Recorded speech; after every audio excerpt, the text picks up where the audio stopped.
Hi every one, welcome to my channel மலரின் பயணம். இன்றைக்கி மலரின் பயணத்தில் என்ன பார்க்க போகிறோம் அப்படின்னா, விநாயகர் சதுர்த்தி நெருங்கிட்டுருக்குங்க. ஸோ நான் இந்த தடவை ஒரு வீடியோ பார்த்து இன்ஸ்பயர் ஆகி, சரி நம்ம விநாயகர் செய்யலாம் வீட்டிலே அப்படின்னு நினச்சி இந்த மாதிரி ஒரு விநாயகர் செஞ்சேங்க. நான் இதில் எங்கெங்கெல்லாம் சொதப்புனேன் அப்படிங்கிறதையும் உங்கள்ட்ட சொல்கிறேன். ஏன்னா நீங்கள் யாராவது ட்ரை பண்ணுறீங்க அப்படின்னா இந்த சொதப்பலை நீங்கள் செய்யாமல் இருப்பீங்கள்ல, அதனால தான் உங்களோட ஷேர் பண்ணுறேன். விநாயகர் முதல்லாம் அழகாக தாங்க வந்தார். நான் அவருக்கு கொஞ்சம் அலங்காரம் பண்ணுவோன்னு ஆரம்பித்தேன் பாருங்கள். விநாயகர் கொஞ்சம் கொஞ்சமாக அப்படியே அவர் வயிற்றுக்குள்ளே புதஞ்ச மாதிரி புதஞ்சி போயிட்டாருங்க. நான் வருஷம் வருஷம் பிள்ளையார் களிமண்ணில் செஞ்சது வாங்குவேங்க. வீட்டில் ஒரு மஞ்சள் பிள்ளையார் பிடிச்சி வச்சு கும்பிடுவேன். ஆனால் இதுக்கு முன்னாடி ஒரு தடவை ட்ரை பண்ணியிருக்கோம். ஆனால் அது மறுநாளே கெட்டு போன மாதிரி ஆயிடுச்சு. ஸோ இந்த தடவை ஒரு வீடியோ பார்த்து தான் பண்ணேங்க. கையில் மாவு பிணையிற மாதிரி பிணையணும் அப்படின்னா நான் கையில் பிணையாமல் மிக்சியில் போட்டேன். ஒரு கப்பு கோதுமை மாவு, அப்படி இல்லைன்னா மைதா மாவு எதுனாலும் எடுத்துக்கலாங்க. அரை கப்பு மஞ்சள் எடுத்திருக்கேன் நான். அதுக்கப்புறம் இது சுகர் பொடிச்சு வச்சதுங்க. சும்மா ஒரு 2 ஸ்பூன் போதும் உங்களுக்கு. அது அந்த பாண்டிங்க்காக தான், உங்களுக்கு அந்த ஒரு மாதிரி விரிசல் விடாமல் இருக்கும் அந்த சுகர் சேர்க்குறப்ப. அதுக்கப்புறம் 2 ஸ்பூன் எண்ணெய் உங்களுக்கு. இது கடலை எண்ணெய் தாங்க நான் யூஸ் பண்ணுறேன், வீட்டில் யூஸ் பண்ணுற கடலை எண்ணெய். அதுக்கப்புறம் பால் சேர்த்து மிக்ஸ் பண்ணுறாங்க. பட் நான் பால்லாம் எடுக்கலாங்க, பச்சை பால் சேர்த்து இதை மிக்ஸ் பண்ணுறாங்க நான் பார்த்த வீடியோவில். பட் நான் பால்லாம் சேர்க்கலை, தண்ணி தான் ஊற்றுனேன். இது எல்லாத்தையும் கையில் தான் அவங்க மிக்ஸ் பண்ணாங்க. நான் மிக்சியில் போட்டு ஒரு 2 சுற்றி எடுத்தேன். நல்லா சூப்பராக வந்துருச்சுங்க. ஆனால் இந்த மாவு பண்ணுறதுல இதிலலாம் எந்த சொதப்பலும் வரலங்க, சூப்பராகவே வந்திருந்தது. மிக்சியில் அரைச்சிட்டு வந்தால் இப்படி தான் இருந்தது. உங்களுக்கு அந்த ஒரு மாதிரி நல்லா எண்ணெய் ஊற்றுனனால உங்களுக்கு ஒட்டவே இல்லை, எதுலேயுமே சூப்பராக வந்திருந்தது மாவு உங்களுக்கு. எடுத்தக்கப்புறம் லைட்டாக நமக்கு ஒட்டுற மாதிரி ஃபீல் ஆச்சு அப்படின்னா நீங்கள் அது மேலே லைட்டாக மாவு போட்டு திரும்ப பிணைஞ்சிக்கிட்டிங்கன்னா ஓகேவாயிருங்க. நான் மேலே இது மைதா மாவுங்கிறனால எனக்கு கையில் ரொம்ப ஒட்டின மாதிரி ஃபீல் ஆச்சு. ஸோ கொஞ்சோண்டி கோதுமை மாவு சும்மா ஒரு 2 ஸ்பூன் மட்டும் போட்டு அப்படியே பிணைஞ்சி எடுத்துட்டேங்க.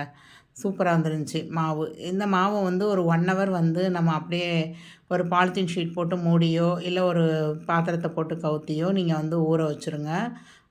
அது பாட்டுக்கு அது இருக்கும். ஒரு 1 ஹவர் கழித்து எடுத்தீங்க அப்படின்னா இன்னும் நல்லா பைண்ட் ஆகி இருக்கும் உங்களுக்கு.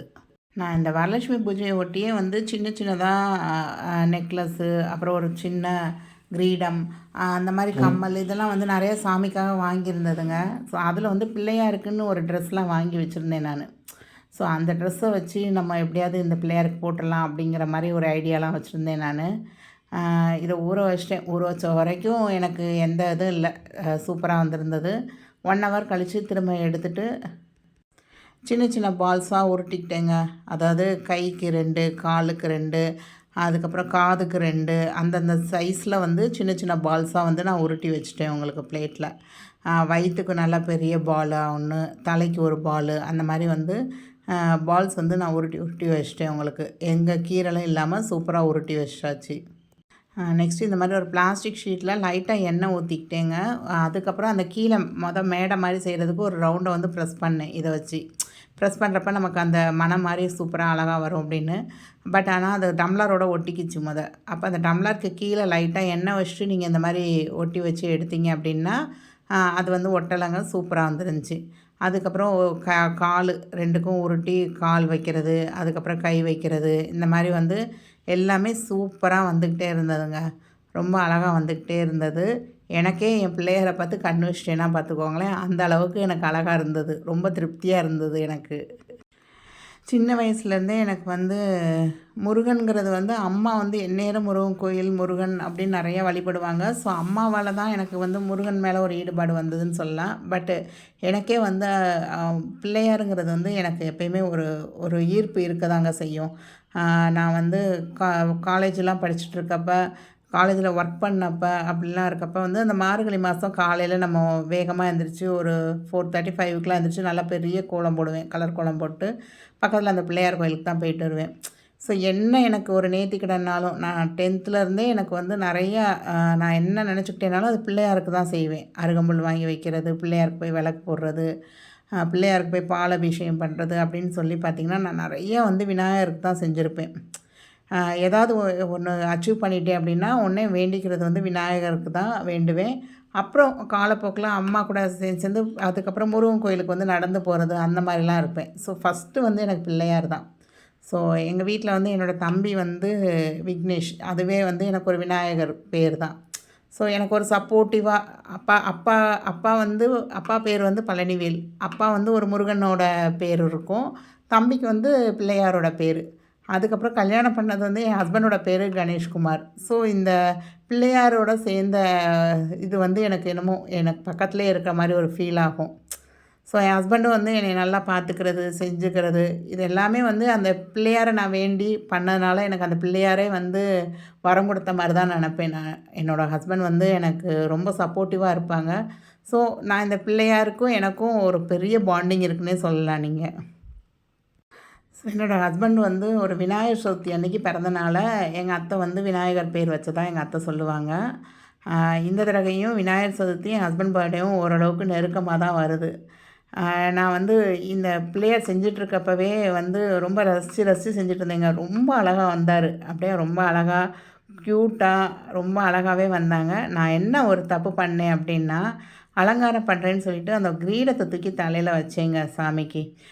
கிரீடத்தை தூக்கி தலையில் வச்சதும் அந்த வெயிட்டு தாங்கலை. அப்புறம் அந்த வயிறு பகுதி வந்து கொஞ்சம் கொஞ்சமாக அப்படியே அமுங்கிக்கிட்டே போச்சு. நான் என்ன செஞ்சுருக்கணுன்னா, ஒரு குச்சி கொடுத்ததுக்கு பதிலா 2 குச்சி கொடுத்து அந்த மண்டைய வந்து உள்ளக்க நான் வந்து பண்ணியிருக்கணும், ப்ரெஸ் பண்ணியிருக்கணும். பட் நான் வந்து ஒரே ஒரு சின்ன குச்சி, அதாவது நம்ம காது குடையிற பட்ஸ் இருக்கும் பார்த்திங்களா, அந்த பட்ஸில் உள்ள குச்சி தான். அதை தான் வச்சு சப்போர்ட் கொடுத்துருந்தேன் நான். அது என்னமோ எனக்கு இந்த கண்ணெல்லாம் வச்சு எல்லாம் வைக்கிற வரையும் இருந்தது. கடைசியாக அந்த கிரீடத்தை தூக்கி தலையில் வைக்கிறப்ப பார்த்திங்கன்னா, நல்ல ஒரு சொதப்பல் பண்ணிட்டேன் நான். ஈவன் இந்த லட்டு கூட கொஞ்சம் கலர் மாறினா நல்லாயிருக்கும் அப்படின்னு நினச்சிட்டு அந்த வெள்ளை கலர் பொட்டு இருக்குது பார்த்திங்களா, அதை தான் வச்சுருந்தேன். ரொம்ப அழகாக ஹைலைட்டடாக இருந்தது. அந்த தந்தம் கூட பார்த்திங்கன்னா அந்த வெள்ளை கலர் வச்சதும் கொஞ்சம் க்யூட்டாக நல்லா தெரிஞ்சது. அதுக்கப்புறம் பொட்டு, அந்த திருநீர் 3 பட்டை வச்சு பொட்டுலாம் வச்சதும் இன்னும் அழகானார் பார்க்கணும் எங்கள் விநாயகர். பயங்கர சூப்பராக அழகானார்.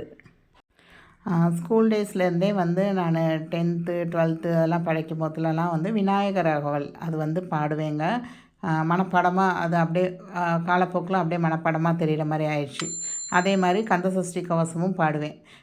டெய்லி நான் காலேஜிலலாம் வேலை பார்க்குறப்ப காலையில் இங்கேருந்து பஸ் ஏறி கிட்டத்தட்ட 1.5 ஹவர்ஸ் ஆகும் நான் காலேஜ் போய் ரீச் ஆகிறதுக்கு. ஸோ அந்த 1.5 ஹவர்ஸில் பார்த்திங்கன்னா ஒரு சின்ன புக்கு வச்சுருப்பேன் நான். விநாயகர் அவல், கந்தசஷ்டி கவசம் அதெல்லாமே அந்த சின்ன குட்டி புக்கில் இருக்கும், பர்ஸ்கில் வைக்கிற மாதிரி. ஸோ அதை எடுத்து வச்சு அதை வந்து இது பண்ணிக்கிட்டே போவேன். அதாவது இன்றைக்கி டெய்லி வந்து நான் உனக்கு அதை ஒரு மாதிரி நானும் அவரும் பேசிக்குவோன்னு வச்சுக்கோங்களேன். அந்த மாதிரி பேசுகிறப்ப நான் வந்து டெய்லியும் உன்னை ஞாபகம் வச்சு நான் பாட்டு பாடுறேன், செய்கிறேன். நீயும் எனக்கு எல்லா விஷயங்கள்லையும் என் கூட இருக்கணும். அப்பையும் வந்து எனக்கு கஷ்டத்தை கொடுக்காதன்னுலாம் நான் வேண்டிக்கவே மாட்டேன். ஏதாவது கஷ்டம் வந்தாலும் அதை சால்வ் பண்ணுறதுக்கான வழியை வந்து தயவு செஞ்சு காட்டிடு அப்படிங்கிற மாதிரி தான் நான் வேண்டிக்குவேன். இந்த தலையில் கிரீடம் தூக்கி வச்சதும் அவருக்கு பாரம் தாங்கலைன்னு நினைக்கிறேன். கொஞ்சம் கொஞ்சமாக அப்படியே உள்ளே அமுங்கின மாதிரி அமுங்கிட்டாருங்க. விநாயகர் வந்து அப்படியே நிமிர்ந்து இல்லாமல் கூன் விழுந்த மாதிரி ஆயிட்டார் எங்கள் விநாயகர். சரி, அப்புறம் இந்த விநாயகர் இருக்கட்டும், நம்ம இன்னொன்று ட்ரை பண்ணுவோம் அப்படின்னு நினச்சிட்டு ட்ரை பண்ணேன். அது வந்து ஒரு டம்ளர் எடுத்து அதுக்கு வாங்கி வச்ச வேஷ்டி சட்டை, விநாயகருக்கான வேஷ்டி சட்டை ஒன்று வச்சுருந்தேங்க. ஸோ அதை வச்சு ஒன்று போட்டு ட்ரை பண்ணுவோம் அப்படின்னு சொல்லிட்டு தான் ட்ரை பண்ண ஆரம்பித்தேன். இந்த மாதிரி வேஷ்டியை வந்து அந்த டம்ளரில் கட்டிட்டு அது மேலே வச்சுட்டு அதுக்கப்புறமா தலை பாகம் எல்லாமே வைக்கிறப்ப இதில் வந்து குச்சி வச்சு நடுவில் தாங்க இதில் வச்சுருந்தேன். அப்புறம் ஒரு பிளாஸ்டிக் மூடி இருந்ததுங்க. அதை வந்து ஒளிவட்டம் மாதிரி இருக்கும் அப்படின்னு நினச்சிட்டு அதை வந்து ஃபிட் பண்ணேன். அதில் அந்த காதெல்லாம் ஃபிட் பண்ணுறப்ப வாவ்! அப்படிங்கிற லெவலில் சூப்பராக வந்துருந்ததுங்க. அந்த விநாயகருக்கு அந்த ட்ரெஸ் எல்லாம் போட்டு பயங்கரமாக பண்ணியிருந்தேன். திரும்பியும் இதுலேயும் சொதப்புனேங்க. எங்கே சொதப்புனேன்னா, திரும்பியும் இந்த கிரீடத்தை வைக்கிறேன் அப்படின்னு சொல்லி ஒரு சொதப்புனேன் நான். சரி இருக்கட்டும், நான் வந்து என் விநாயகரை வந்து அலங்கரித்து பார்த்துக்கிட்டேன். எனக்கு ஓகே தான் அப்படிங்கிற மாதிரி 2வது பண்ண விநாயகர் வந்து அப்படியே விட்டுட்டேன். பண்ண விநாயகரை வந்து ஓகே எடுத்துட்டேங்க. எடுத்து அதை கொஞ்சம் ஆல்ட்ரு பண்ணுவோன்னு நினச்சி எடுத்தேன். அது ஒரு மாதிரி ரொம்ப அமுங்கிருச்சு. ஸோ இந்த 2வது விநாயகர் ஓகே, எப்படி இருந்தாலும் பரவாயில்ல, என் விநாயகர் எனக்கு பிடிச்சிருக்கு அப்படின்னு நினச்சிட்டு அந்த எலி வாகனம், குட்டியாக எலி செஞ்சேன். அதுக்கு கடுகில் கண் வச்சேன். அப்புறம் குட்டியாக ஒரு பிளேட்டில் வந்து கொழுக்கட்டை இருக்கிற மாதிரி, கொழுக்கட்டையோ லட்டோ அது ஏதோ ஒன்று அந்த மாதிரி வச்சுட்டு அந்த விநாயகர் வந்து அந்த கிரீடம் வச்சதுந்தாங்க அந்த தலை அமுங்கி அமுங்கி போயிடுச்சு. ஸோ நீங்கள் யாராவது ட்ரை பண்ணுறீங்கன்னா அந்த கிரீடம்லாம் வைக்காதீங்க. அதுதான் உங்களுக்கு நான் மெயினாக சொல்லணும் அப்படின்னு நினச்சது. அதே மாதிரி நீங்கள் அந்த தலையும் உடல் பாகத்தையும் சேர்க்கும் போதில கண்டிப்பாக ஒரு 2, 3 குச்சி வச்சு நல்லா சப்போர்ட் பண்ணி வச்சுக்கோங்கங்க. அதே மாதிரி பிள்ளையார் வந்து ஒரு பின்னாடி வந்து சாஞ்சிருக்க மாதிரி கூட நீங்கள் இது பண்ணிக்கோங்க. எனக்கு எனக்கு தெரியல. நான் ஃபஸ்ட்டு இந்த மாதிரி ட்ரை பண்ணனாலயா அப்படின்னு தெரியல எனக்கு. But okay. என்னோடய பிள்ளையாரே எனக்கு பிடிச்ச மாதிரி நான்லாம் அலங்காரம் பண்ணி வேஷ்டி ஷர்ட்டெல்லாம் போட்டு அவருக்கு அருகம்புல் இல்லைங்க, அது சாதாரண புல் தான். ஸோ நான் அந்த வச்சு வீட்டில் இருந்த பூவை வச்சு சாமியை அலங்காரம் பண்ணிட்டேங்க. உங்களுக்கு இதில் எந்த பிள்ளையார் ரொம்ப பிடிச்சிருந்தாரு அப்படிங்கிறத மறக்காமல் கமெண்ட் பண்ணுங்கங்க. என்னோடய பிள்ளையாருக்கு எவ்வளோ மார்க் கொடுப்பீங்க அப்படிங்கிறதையும் போடுங்க. 10க்கு எத்தனை மார்க் அப்படின்னு சொல்லி. அது எதுவாக இருந்தாலும் நான் கண்டிப்பாக ஏற்றுக்குவேங்க. நீங்கள் யாராவது இந்த மாதிரி பிள்ளையார் செஞ்சு கும்பிட்றீங்க அப்படின்னா கண்டிப்பாக அந்த ஃபோட்டோஸை வந்து என்னோடய இன்ஸ்டாகிராம் பேஜில் கண்டிப்பாக ஷேர் பண்ணுங்கங்க. மலரின் பயணம் அப்படின்னு போட்டிங்கனாலே வரும் இன்ஸ்டாகிராமில். கண்டிப்பாக அதில் ஷேர் பண்ணுங்கள். நான் இன்ஸ்டாகிராம் ஐடி கூட கீழே பின் பண்ணுறேன். கண்டிப்பாக அதில் ஷேர் பண்ணுங்கள். தேங்க்ஸ் ஃபார் வாட்சிங் த வீடியோ. உங்கள் எல்லாருக்கும் மலரின் பயணம் சார்பாக விநாயகர் சதுர்த்தி நல்வாழ்த்துக்களுங்க.